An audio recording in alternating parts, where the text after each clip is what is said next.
ఓం సాయిరామ్. బాబా భక్తులందరికీ కూడా నమస్కారం అండి. అందరూ కూడా సుఖంగా సంతోషంగా ఎప్పుడూ కూడా ఆనందంగా ఉండాలి అని చెప్పి ఆ బాబాగారి తరపున నేను కూడా మనస్ఫూర్తిగా కోరుకుంటున్నాను. ఈరోజు బాబాగారు అందించే సందేశం ఏంటి అంటే కనుక, తల్లి ఆలోచించకు, సమయం లేదు, ఈ క్షణం నీకు విలువైనదమ్మా. వెంటనే ఈ 79 లక్షల రూపాయల చెక్కుని తాకు, వెంటనే ఈ ధనాన్ని నీ సొంతం చేసుకోమ్మా అని చెప్పి ఏదో ఒక తెలియని సందేశాన్ని ఈరోజు బాబాగారు మనకి అందించాలి అనుకుంటున్నారండి. మరి బాబాగారు ఏ సందేశం అందించినా కూడా అది మన భవిష్యత్తుకు పునాది అని చెప్పి మనందరికీ కూడా తెలిసిన విషయమే కదా. సందేశం వినే ముందు ఎవరికైతే బాబాగారు అంటే నమ్మకం ఉంటుందో వారందరూ కూడా ఈ వీడియోకి ఒక చిన్న లైక్ ఇచ్చి వీడియోని వినడం అయితే స్టార్ట్ చేయండి. కింద కామెంట్ సెక్షన్లో ఓం సాయిరామ్ అని చెప్పి టైప్ చేయడం మాత్రం అస్సలు మర్చిపోవద్దు. దానికంటే ముందు చాలామంది కూడా గురువుగారి గురించి అడుగుతున్నారండి. అక్క, ఎన్నో రకాల సమస్యలతో మేము సతమతమైపోతున్నాం అక్క, మీకు తెలిసిన గురువుగారు నెంబర్ ఉంటే ఇవ్వండి అక్క అని చెప్పి అడుగుతున్నారండి. ఈ గురువుగారు మనకు తెలిసిన గురువుగారు. శ్రీ షిరిడి సాయిబాబా ఆశీస్సులతో జ్యోతిష్యం చెప్పబడును గురూజీ శివరామరాజు గారు. Phone number 9959422552. మీరు ఇప్పటి వరకు ఎన్నో చోట్ల జ్యోతిష్యం అనేది చెప్పించుకొని విసిగిపోయి ఉంటారు. మీరు కోరిన మార్పులు అనేవి మీ జీవితాలలో జరిగి ఉండకపోవచ్చు. మీ సమస్యలు ఏవైనా కానివ్వండి, ప్రేమ, పెళ్ళి, ఉద్యోగం, రాజకీయం, సంతానం లేక ఇబ్బంది పడుతున్న, భార్యాభర్తల మధ్య గొడవలున్నా, అప్పుల సమస్యలున్నా, శత్రు సమస్యలున్నా, ఇలా ఎటువంటి సమస్యలున్నా కానీ మీరు ఆ సమస్యలను మీరు గురువుగారికి చెప్తే ఆ సమస్యలకు తగిన పూజలు చేసి గురువుగారు మీకు వెంటనే పరిష్కారాన్ని చెప్తారండి. ఈ గురువుగారు చెప్పింది చెప్పినట్లు 100కి 1000% జరుగుతుంది. మా జీవితాలలో కూడా ఎన్నో రకాల సమస్యల నుంచి ఈ గురువుగారి దయవల్లే బయటపడ్డామండి. వెంటనే కాంటాక్ట్ అవ్వండి. ఇక బాబాగారి యొక్క సందేశం విషయానికి వస్తే కనుక, బిడ్డ, ఇప్పటి వరకు చాలా సమయాన్ని నువ్వు వృధా చేశావు. ఇకపై నీకు సమయం లేదు. ఇప్పుడు నీకున్న ప్రతి క్షణం కూడా చాలా విలువైనదమ్మా. నీకు ధనం రావడం కోసం ఎన్నో రకాల ప్రయత్నాలు చేసి విసిగిపోయావు. నీకు దక్కాల్సిన ధనం అనేది నీకు దక్కక చాలా బాధపడిపోతూ ఉన్నావు. అసలు నువ్వు సంపాదించిన సొమ్ము అనేది నీ చేతిలో నిలవక ఎన్నో రకాల ఇబ్బందులని పడుతూ ఉన్నావు. అసలు ధనం అనేది నీ జీవితంలో ఒక సమస్యగా మారింది. బాబా, ఎన్నో రకాల కష్టాలని పడ్డాను, ఎన్నో రకాల సమస్యలను చూశాను. జీవితం అంటే ఏంటో కూడా పూర్తిగా నేను తెలుసుకున్నాను. కానీ అంతా తెలిసేసరికి, జీవితం అంటే ఏంటో పూర్తిగా అర్థం చేసుకునేసరికి నా చేతిలో చిల్లి గవ్వ అనేదే లేకుండా పోయింది బాబా. బాబా, నాకు ధనం అనేది ఇప్పుడు చాలా ముఖ్యం బాబా. నాకు రావాల్సిన ధనం నాకు వచ్చేలా చూడండి బాబా అని చెప్పి నువ్వు అడుగుతూ ఉన్నావు. కొంతమంది, బాబా, రే అనక పగలనక సంపాదిస్తూనే ఉన్నాను, ధనం కోసం తాపత్రయపడుతూనే ఉన్నాను, దానికోసం కష్టాన్ని కూడా చేస్తూనే ఉన్నాను, అయినా కూడా నాకు దక్కాల్సిన ధనం అనేది నాకు దక్కడం లేదు బాబా అని చెప్పి ఇబ్బంది పడిపోతూ ఉన్నావు. బిడ్డ, జీవితం అంటేనే ఒక కష్ట సమయం ఉంటుంది, ఒక సుఖ సమయం ఉంటుంది. కష్ట సమయాన్ని చూసి భయపడేవాళ్ళు, సుఖాన్ని చూసి సంతోషపడేవారు జీవితంలో ఎప్పుడూ కూడా ముందడుగు వేయలేరు. నువ్వు చూడని ధనము కాదు, నువ్వు సంపాదించని ధనము కాదు. ఇవాల్టి రోజున నీ చేతిలో ధనం లేదు అని చెప్పి నలుగురు నిన్ను చిన్న చూపు చూడవచ్చు. కానీ రేపటి రోజున నీవు సంపాదించిన ధనం కంటే ఎక్కువ ధనం అనేది నీకు అందబోతుంది. బిడ్డ, ఇప్పుడు నేను చెప్పే ఈ చిన్న కథని జాగ్రత్తగా విను, అప్పుడే నీకు పూర్తిగా అర్థమవుతుంది. ఒక నలుగురు వ్యాపారస్తులు ఉన్నారు. నలుగురు కలిసి చాలా క్రమశిక్షణగా వ్యాపారం చేసుకుంటూ ఉంటారు. వ్యాపారంలో మెలకువలు ఏంటి, వ్యాపారంలో ఏం చేస్తే లాభాలు వస్తాయి, ఏం చేస్తే నష్టాలు జరుగుతాయి అని చెప్పి ఆ నలుగురికి బాగా తెలుసు. కానీ ఆ నలుగురిలో ఒకడు మాత్రం ఏమీ తెలియని అమాయకుడు అని చెప్పి మిగతా ముగ్గురు అనుకుంటూ ఉంటారు. వీరందరూ కూడా ఒకరోజు అడవిలో ప్రయాణం చేసి వేరే దేశానికి వెళ్ళాల్సి ఉంది. అయితే అడవిలో గుర్రాలు పట్టుకొని వాళ్ళ ప్రయాణాన్ని అయితే మొదలుపెట్టారు. అడవి మార్గ మధ్యంలోకి రాగానే వారికి కొంత బంగారపు చెట్లు అనేవి కనిపించాయి. ఒక్కసారిగా నలుగురు ఆ బంగారపు చెట్లను చూసి ఆశ్చర్యపోయారు. కానీ అప్పటికే చాలా దూరం ప్రయాణించిన వారికి కడుపులో ఆకలి కూడా బాగా వేస్తుంది, దాహంగా కూడా అనిపిస్తుంది. అసలు ఈ ఆకలి తీర్చుకోవడం కోసమే దారిలో ఏం దొరుకుతాయా అని చెప్పి ఎదురు చూస్తూ ఉన్న సమయంలో వారికి ఈ బంగారపు చెట్లు అనేవి కనిపించాయి. వారికి తెలియకుండానే ఆ బంగారపు చెట్లను చూసి వారి నలుగురి మనస్సుల్లో కూడా అనిపించింది, ఈ దెబ్బతో ఈ బంగారంతో మేము ధనవంతులుగా అయిపోతున్నాము. ఇన్ని సంవత్సరాల నుంచి పడిన కష్టం అంతా కూడా వృధానే. ఎందుకంటే ఎప్పుడో ఈ అడవిలోకి రావాల్సింది, ఈ బంగారాన్ని చూడాల్సింది, ఈ బంగారాన్ని అంతా కూడా తీసుకొని వెళ్ళిపోవాల్సింది, మేము ఎప్పుడో ధనవంతులుగా అయిపోయే వాళ్ళము అని చెప్పి వారి మనసుల్లో అనుకున్నారు.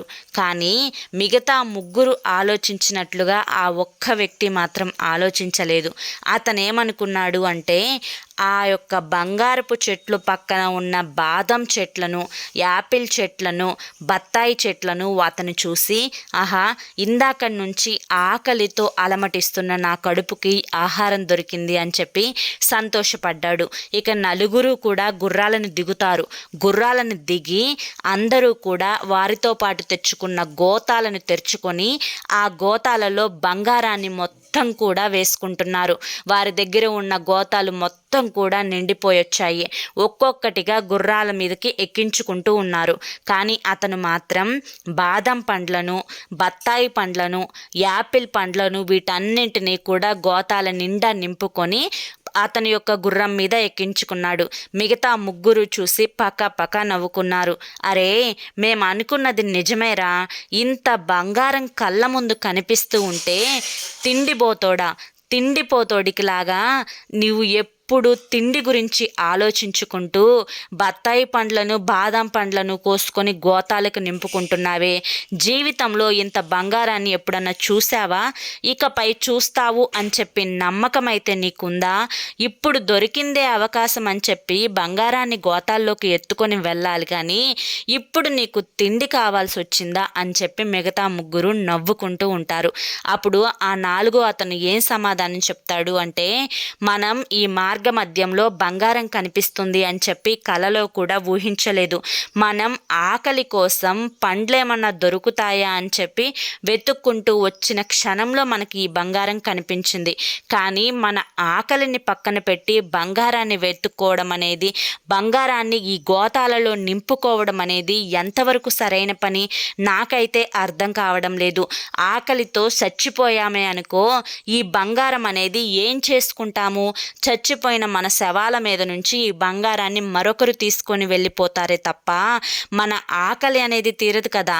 అప్పుడు ఈ ఆకలిని, అంటే ఇప్పుడు దొరికిన ఈ పండ్లతో ఈ ఆకలిని తీర్చుకుంటే బ్రతుకుంటే మనం ఇటువంటి బంగారాన్ని ఎంతైనా మన తెలివితేటలతో సంపాదించుకోవచ్చు అని చెప్పి చెప్తాడు. అరే పోరా పిచ్చోడా, మాకు ఇప్పుడు ఈ బంగారమే ముఖ్యం, నీ మాటలు మాకు అనవసరం, నువ్వు ఒక పిచ్చోడివి, నీకు నచ్చినట్లుగా నువ్వు చేసుకో అని చెప్పి వారు మాత్రం బంగారాన్ని దొరికిందే అదునుగా జేబుల్లో, ఇంకా వారి యొక్క చొక్కాలలో, వారి యొక్క పంచెలలో అన్నింటిలో ఎక్కడ ఖాళీ ఉంటే అక్కడ నింపుకొని మొత్తాన్ని కూడా వారి యొక్క గుర్రాల మీదకు వెక్కించుకొని నలుగురు కూడా బయలుదేరి వెళ్తారనమాట. ఆ నాలుగో అతను మాత్రం తిండిని, కేవలం ఆహారాన్ని మాత్రమే గుర్రాల మీదకి ఎక్కించుకొని వెళ్తున్నారు. ఇక వారి ప్రయాణం అయితే మళ్ళీ మొదలైంది. ప్రయాణంలో వారు అడవి మార్గమధ్యంలో మాత్రమే ఉన్నారు. కానీ వారు ఈ దేశం దాటి మరొక దేశం వెళ్ళాలి అని చెప్పి మర్చిపోయారు. వారు అనుకున్న మాట ఏంటి అంటే కనుక, మనసులో మిగతా ముగ్గురు 4 రోజులు తినకపోతే ఈ ప్రాణాలేవి పోవు, బ్రతికే ఉంటామని చెప్పి అనుకున్నారు. కానీ ఈ 4వ అతను మాత్రం అలా అనుకోలేదు. ఇక గుర్రాలెక్కి ప్రయాణం మొదలు పెట్టుకుంటూ ఉంటారు. అలా ఒకరోజు రోజల్లా కూడా ప్రయాణిస్తారు. రెండవ రోజు వారికి ఒక్కొక్కరికి కడుపులో ఆకలి మంటలు మొదలవుతాయి. ఇక ఇతని దగ్గరికి వస్తారు. అరే, నిజంగానే చచ్చిపోయేటట్లు ఉన్నాంరా, చాలా ఆకలి వేస్తుందిరా, మాకు నీకు పుణ్యం ఉంటుంది, మేము నీతో పాటు ఉన్న స్నేహితులమే కదా, అందరం ఒక చోట కలిసి వ్యాపారం చేసుకునే వాళ్ళమే కదా, దయచేసి మాకు 2 పండ్లు ఇవ్వురా అని చెప్పి బ్రతిమిలాడుకుంటారు. అవునా, మీకు నేను 2 పండ్లు ఇవ్వాలా? మీరన్నట్లుగా మీరు వ్యాపారస్తులే, నేను వ్యాపారిని కనుక వ్యాపారం మైండ్తోనే ఆలోచిస్తాను. నేను మీకు 2 పండ్లు ఇవ్వాలి అంటే మీ దగ్గరున్న బంగారంలో నాకు కొంచెం ఇవ్వాలి అని చెప్పి చెప్తాడనమాట. ఇక వారు చేసేదేమీ లేక ముగ్గురి దగ్గర నుంచి 3 కాస్త బంగారాలు తీసుకొని అతనికి కొంచెం గోతాంలో వేసిచ్చి వారికి కావలసిన పండ్లను తీసుకున్నారు. మళ్ళీ ఒక రోజంతా ప్రయాణం చేస్తారు. మళ్ళీ ఆకలేస్తుంది. ఇతని దగ్గర ఆహారం మాత్రం తరగదు. ఇతను కమ్మగా 1 పండు 2 పండ్లు తిని వారి యొక్క శరీరాన్ని రోజు రోజుకి బలంగా మార్చుకుంటున్నాడు. వారేమో అయ్యో వాడు బంగారం అడుగుతున్నాడు, మన ఆకలి తీరాలంటే మన దగ్గర ఉన్న ఈ బంగారం మొత్తం కరిగిపోయేలా ఉంది అని చెప్పి ఆకలిని చంపుకుంటూ ఉన్నారు. ఇలా ఆకలిని చంపుకుంటూ ఉండడం వల్ల వారి శరీరం అనేది నీరసపడిపోతూ క్షీణిస్తూ ఉంటుందన్నమాట. వారు కొంచెం ఆకలి వేసినట్లుగా ఫీల్ అవుతూ ఉండగానే పదే పదే ఆ ఆకలి గురించి ఆలోచించడం వల్ల ఇంకా ఎక్కువ ఆకలిగా వారికి అనిపిస్తూ ఉంటుందన్నమాట. చేసేదేమీ లేక మళ్ళీ ఆపి మళ్ళీ అతన్ని పండ్లు అడుగుతారు. ఇక ఆ పండ్లు అతను ఇస్తాడు, వారి దగ్గర బంగారాన్ని తీసుకొని. ఇలా వారి యొక్క ఆకలి పూర్తిగా తీరేసరికే వారి దగ్గర ఉన్న బంగారాలలో, అందరి దగ్గర బంగారాలలో సగం సగం సగం మొత్తం కూడా ఇతని ఒక్కడి దగ్గరికి వస్తుంది. అంటే ముగ్గురి దగ్గర ఉన్న బంగారాలలో 3 సగాల ఉన్న బంగారం మొత్తం ఇతని దగ్గరికి వస్తుంది. నిజానికి లెక్క చూసుకుంటే కనుక ముగ్గురి దగ్గర కంటే కూడా ఇప్పుడు ఇతని దగ్గరే బంగారం ఎక్కువగా ఉంది. అప్పుడు అనిపించుకున్నాడు ఇతను తెలివైన వ్యాపారస్తుడు అని చెప్పి. కనుక తల్లి, అతను ప్రతి క్షణాన్ని కూడా ఆ వ్యాపారస్తుడు ఎలా తెలివిగా మార్చుకున్నాడు. ప్రస్తుతం నీ జీవితానికి ఏది అవసరమో దాని గురించి ఆలోచించు. అప్పుడు దాని గురించి ఆలోచించి దాన్ని నువ్వు ఉపయోగించుకునే ప్రయత్నం చేస్తే నీకు కావలసిన ధనం, నువ్వు కోరుకున్న ధనం నీ దగ్గరికి ఆటోమేటిక్గా వచ్చేస్తుంది అని చెప్పి గుర్తుంచుకో. ప్రతి క్షణం విలువైనదే, ప్రతి ఆలోచన కూడా విలువైనదే. కనుక నువ్వు ఇప్పుడు ధనం లేక ఇబ్బంది పడుతున్నావు అని చెప్పి నాకు అర్థమవుతుంది బిడ్డ. ఎన్నో రకాల అవమానాలను పడ్డావు, ఎన్నో రకాలైన బాధలను పడ్డావు. డబ్బు లేదు అని చెప్పి చిన్న చిన్న కోరికల్ని కూడా చంపుకుంటూ ఈ చిన్న జీవితంలో ఎన్నో రకాల కన్నీరు పెట్టుకొని, అంటే ఎన్నో రోజులు కన్నీటిని పెట్టుకొని 4 గోడల మధ్య నలిగిపోయావు. అయితే ఇకపై నీకు అటువంటి అవసరం అనేదే లేకుండా చేస్తాను. నువ్వు పడుతున్న బాధలన్నింటిలో కూడా న్యాయం ఉంది తల్లి.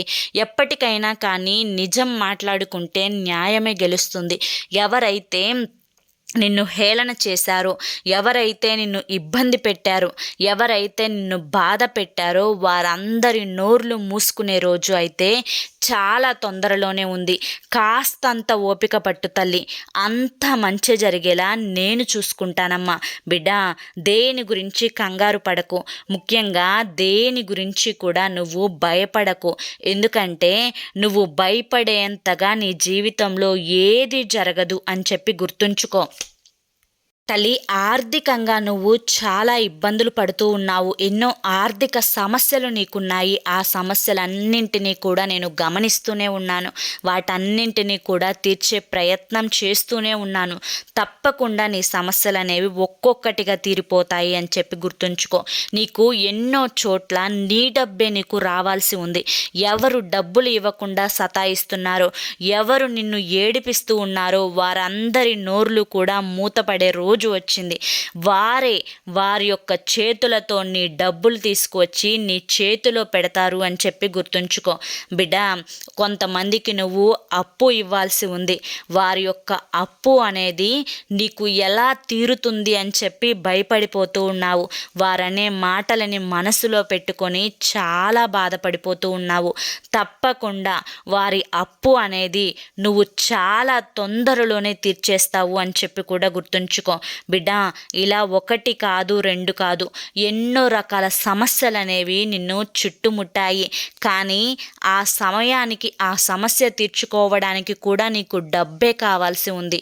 ఆ డబ్బు లేకనే నువ్వు ఇప్పుడు ఇబ్బంది పడిపోతూ ఉన్నావు. నీ యొక్క ఆ కుటుంబం ఏదైతే ఉందో నీ కుటుంబంలో ఒక వివాహం జరిపించాలి అని చెప్పి నీకు చాలా ఆశగా ఉంది.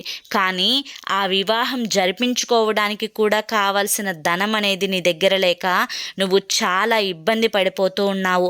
ఎవరికి చెప్పుకోవాలో నీకు తెలియడం లేదు. ఎవరికి చెప్పుకున్నా కానీ నిన్ను హేళనగా చూస్తారు, నిన్ను తక్కువగా చూస్తారు అని చెప్పి బాధపడుతున్నావే తప్పితే నీ యొక్క సమస్య అనేది తీరుతుంది అని చెప్పి నమ్మకం అనేదే నీకు పోయింది బిడ్డ.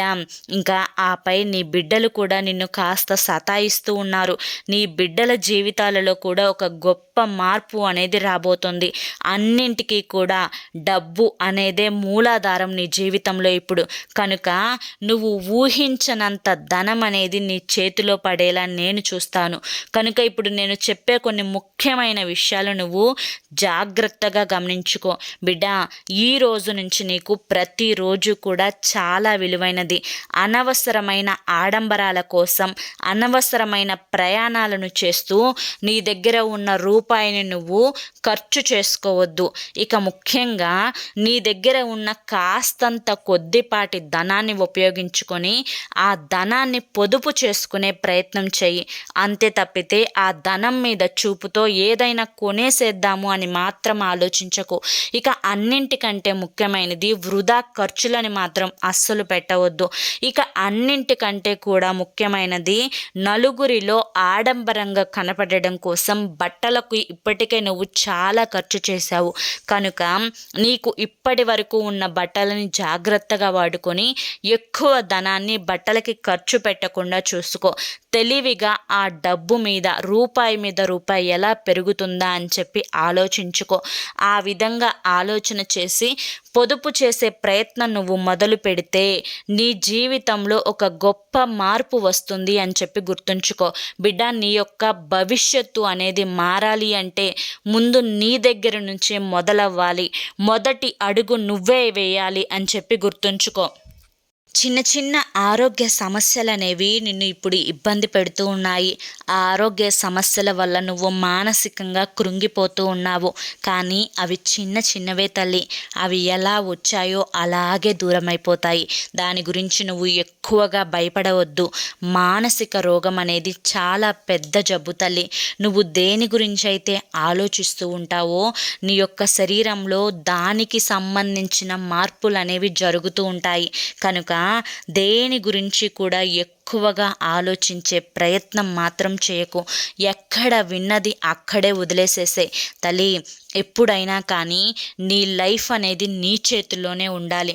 వేరే వారి యొక్క మాటలకి తగ్గట్లుగా వారి యొక్క ట్రాప్లో నువ్వు పడకుండా నీ జీవితం నువ్వు అందంగా ఎలా మార్చుకోవాలి, ఎలా సరిదిద్దుకోవాలి, ఒక క్రమశిక్షణగా నీ జీవితం ఎలా దారిలో పెట్టుకోవాలి అని చెప్పి నువ్వు మాత్రమే ఆలోచించుకోవాలి బిడ్డ. నువ్వు క్రమశిక్షణగా ఉన్నప్పుడే నీ బిడ్డలు కూడా క్రమశిక్షణతో పెరుగుతారు అని చెప్పి గుర్తుంచుకో. జీవితంలో ఒక డిసిప్లిన్ అలవాటు చేసుకున్న మనిషి దగ్గర లక్ష్మీదేవి స్థిర నివాసం ఉంటుంది అని చెప్పి కూడా నువ్వు గమనించుకోవాలి తల్లి. డబ్బుని ఎవరైతే ఎక్కువగా గౌరవిస్తారో వారి దగ్గర లక్ష్మి నివాసం ఉంటుంది. ఇంకా అన్నింటికంటే కూడా ముఖ్యమైన విషయం ఏంటి అంటే కనుక చేసే పని పట్ల శ్రద్ధ గౌరవం ఉండాలి. అంతేకాకుండా నీ యొక్క చిన్న సీక్రెట్లు, నీ యొక్క పర్సనల్ విషయాలు నలుగురిలో పెట్టుకోకు తల్లి. దానివల్ల నువ్వు నవ్వుల పాలయ్యే అవకాశం ఉంది. కనుక చేసే పని, మాట్లాడే మాట చేసుకునే ఉద్యోగం అన్నింటినీ కూడా నీ యొక్క అదుపులో ఉంచుకొని, నీ యొక్క కోపాన్ని నువ్వు కంట్రోల్లో ఉంచుకొని, ఒక క్రమశిక్షణ వైపు కనుక నువ్వు నడిస్తే, నువ్వు కోరినంత ధనం 79 లక్షలు కాదు తల్లి, నీ జీవితంలో 1,00,00,000 రూపాయల ధనం నువ్వు తప్పకుండా చూస్తావు. ఈ ధనాన్ని తాకావు కాబట్టి నువ్వు ఈరోజు నీకు ఇక లక్ష్మీ కటాక్షం అనేది కలిగేలా నేను చూస్తాను. నీ యొక్క చిన్న చిన్న కోరికలను చంపుకోవాల్సిన అవసరం లేదు, దేని గురించి భయపడాల్సిన అవసరం లేదు. అంతా శుభమే జరుగుతుంది. నేను నీ వెనుక ఉన్నాను అని చెప్పి గుర్తిస్తే చాలు, నమ్మకం ఉంచుకుంటే చాలు అని చెప్పి ఈరోజు బాబాగారు మనకి చాలా చక్కటి సందేశాన్ని అందించారండి. ఈ సందేశంలో ఎంతో గొప్ప ఆంతర్యం ఉంది కదా. ఈ సందేశం అనేది మీ అందరికీ కూడా నచ్చింది అనుకుంటున్నాను. నచ్చింది అనిపిస్తే చూసి వెళ్ళే వాళ్ళు తప్పకుండా ఒక చిన్న లైక్ ఇవ్వండి. కింద కామెంట్ సెక్షన్లో ఓం సాయిరామ్ అని చెప్పి టైప్ చేయడం మాత్రం అస్సలు మర్చిపోవద్దు. ఇటువంటి మంచి మంచి బాబాగారి యొక్క సందేశాల కోసం ఈ వీడియో కింద సబ్స్క్రైబ్ అనే బటన్ ఉంటుంది. కొంతమందికి రెడ్ కలర్లో ఉంటుంది, కొంతమంది బ్లాక్ కలర్లో ఉంటుంది. ఆ సబ్స్క్రైబ్ అనే బటన్ని ప్రెస్ చేస్తే పక్కన మీకు ఆల్ సింబల్ ఉన్న బెల్ వస్తుంది. ఆ బెల్ని కనుక మీరు క్లిక్ చేస్తే ప్రతిరోజు బాబాగారి యొక్క సందేశాలు మీ జీవితాలని మార్చుకోవడం కోసం మీకు నోటిఫికేషన్ రూపంలో వస్తాయి. తప్పకుండా సబ్స్క్రైబ్ చేసుకోండి. రేపు మరొక సందేశంతో మళ్ళీ కలుసుకుందాం. అంతవరకు కూడా బాబా ఆశీస్సులు మీపై ఉండాలి అని చెప్పి మనస్ఫూర్తిగా కోరుకుంటూ సర్వేజన సుఖినో భవంతు. ఓం సాయిరామ్.